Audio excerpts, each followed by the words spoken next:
V-Guard presents कौन जीत रहा है, को पावर्ड बाय सेंसोडाइन एंड विमल। बोलो जुबां केसरी।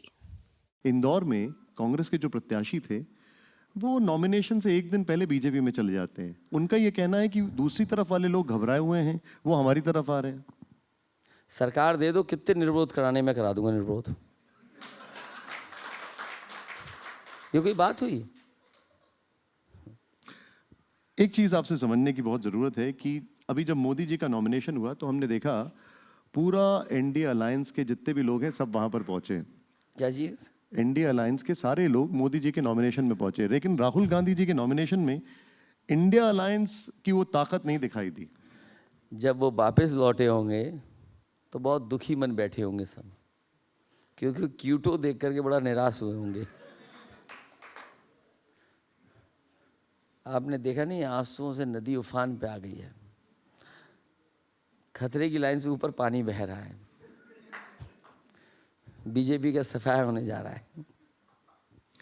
आपका जो अलायंस है, आप लोग प्रेस कॉन्फ्रेंस कर रहे हैं, एक साथ बहुत ज़्यादा दिखाई दे रहे हैं, लेकिन अगर ये चीज़ पहले चरण से ही दिखाई देती या ये जो दूसरे या तीसरे चरण के बाद दिखाई दे रहा है, अगर ये पहले चरण से होता तो आपको लगता नहीं कुछ फर्क पड़ जाता?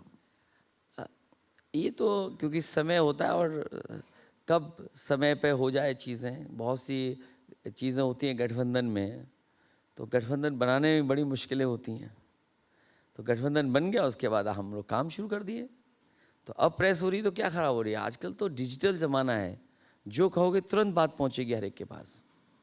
तो हमें अपनी बात ही तो रखनी है, पहुँचाना ही तो है। हम एक हफ्ते पहले पहुँचाते, आज पहुँचा रहे हैं।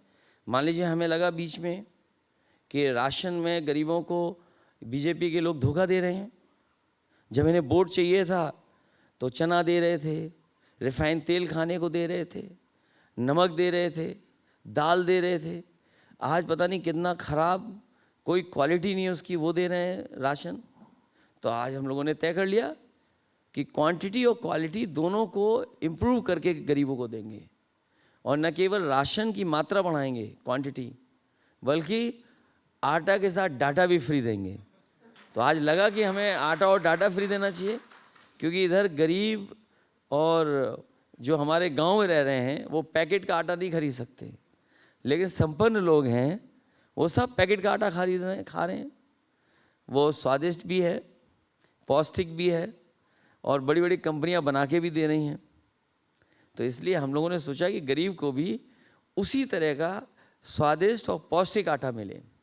और जब दुनिया के बहुत बड़े कंप्यूटर के कारोबारी और जो बिल के वो आए थे, प्रधानमंत्री जी से बात कर रहे थे, तो यही बात उठी थी वहाँ पर कि डिजिटल डिवाइड ख़त्म होना चाहिए।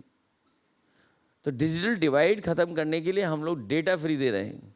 गरीब को भी कम से कम बराबर का हक हो, टेक्नोलॉजी में वो बराबर से हिस्सेदार बने, क्योंकि डेटा मिलने से बहुत सी सुविधाएं उसको मिल जाएंगी।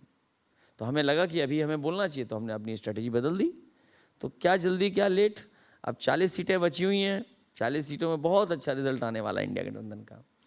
अखिलेश जी, राजनीतिक पंडित जितने भी हैं वो ये कह रहे हैं आप चुनाव तो बहुत अच्छा लड़ रहे हैं, लेकिन कांग्रेस के कुछ नेताओं की तरफ से जो बयान आते हैं उससे डैमेज हो जाता है।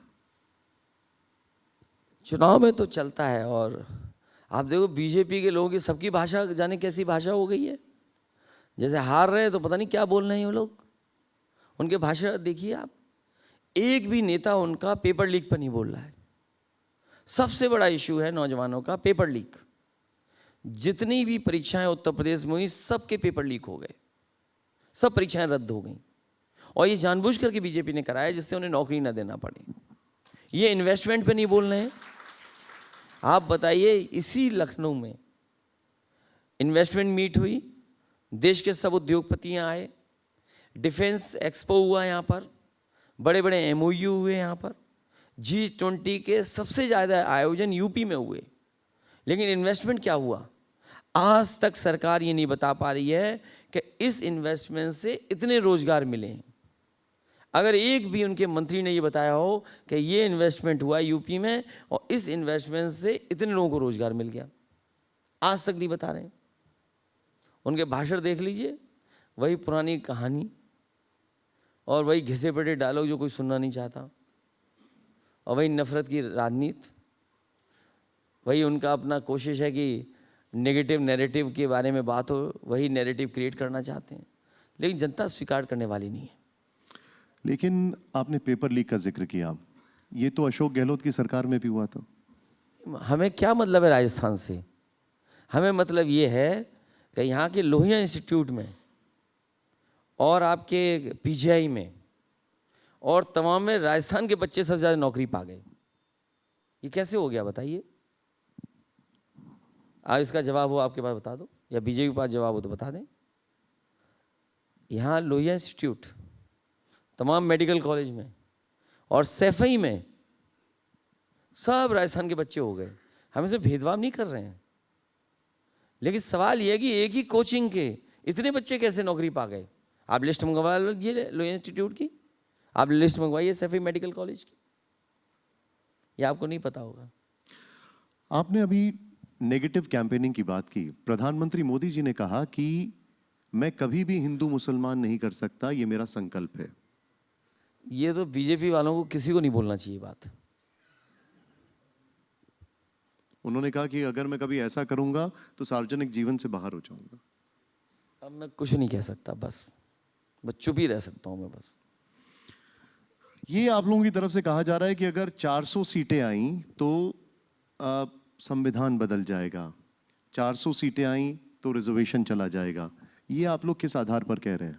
ये सच्चाई है कि संविधान बदलने के लिए ही ये 400 सीटें मांग रहे हैं।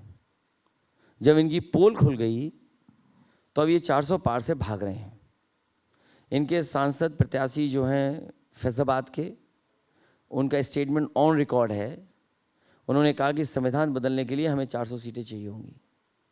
इसी तरह मेरठ के उनके प्रत्याशी हैं, उनका भी स्टेटमेंट इसी तरह का मिलता जुलता रहा।